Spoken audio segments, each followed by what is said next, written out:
parparlusan na spaghetti. Ito, panoorin nyo, kakaibang pagluluto ng spaghetti. Spaghetti parparlusan style.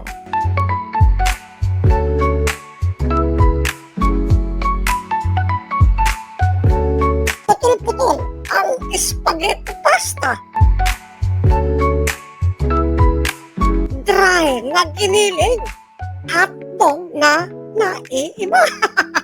Ang klase talaga, nauna pa ang hotdog sa bell pepper at carrots. Ano kaya yun? Spaghetti sauce.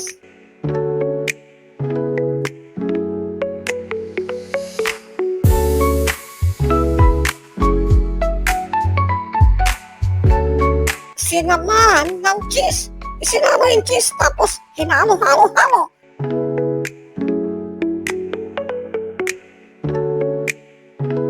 Pang barangay spaghetti ang dating. Parparalisan na naman.